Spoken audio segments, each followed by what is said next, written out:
বিয়ে করাটাই সবচেয়ে বড় ভুল। কেন বললেন তাসনুবা তিশা?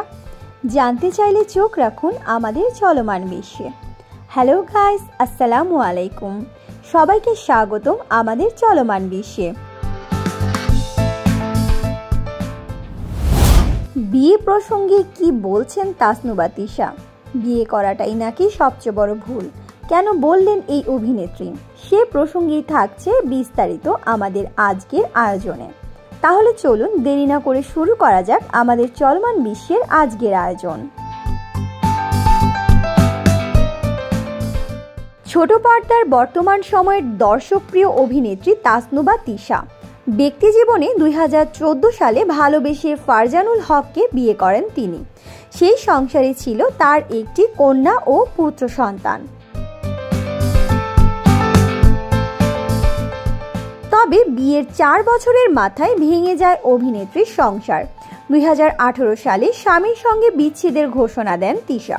কয়েক বছর সিঙ্গেল মাদার হিসেবে থাকার পর 2022 সালে আজগর নামের এক যুবককে বিয়ে করেন অভিনেত্রী। দুজনের পরিচয়ের মধ্যে থেকেই সেই সম্পর্ক বিয়েতে রূপ নেয়। বর্তমানে স্বামী সন্তান নিয়ে সংসার পাশাপাশি অভিনয়টা চালিয়ে গেলেও সম্প্রতি এক সাক্ষাৎকারে তাসনুবা তিশা বলেন, বিয়ে করাটাই সবচেয়ে বড় ভুল। কেন বিয়ে করা সবচেয়ে বড় ভুল সেই কারণ খোলাসা না করলেও অভিনেত্রী বললেন, আমার মনে হয় আমার বাচ্চাদেরও আমি বিয়ে দেব না, মানে তাদেরকে বিয়ের জন্য চাপ বা উৎসাহ দেব না। তবে যদি তারা নিজ থেকে কখনো বিয়েতে আগ্রহ হয় সেখানে আটকাবো না।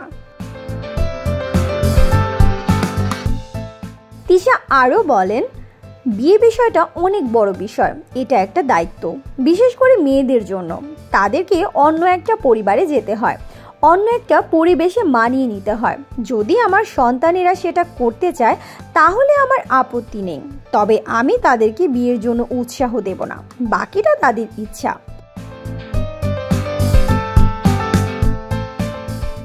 বর্তমানে তিশাকে অভিনেতা আরশ খানের সঙ্গে জুটি বেঁধে একাধিক নাটকে কাজ করতে দেখা গেছে, যে কারণে তাদেরকে নিয়ে প্রেমের গুঞ্জনও ছড়িয়েছে।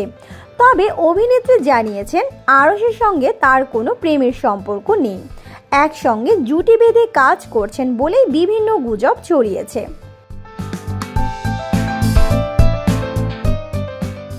সো গাইস, এই ছিল আমাদের আজকের আয়োজন। সবাই ভালো থাকবেন, সুস্থ থাকবেন এবং আমাদের চলমান বিশ্বের সঙ্গেই থাকবেন। ধন্যবাদ।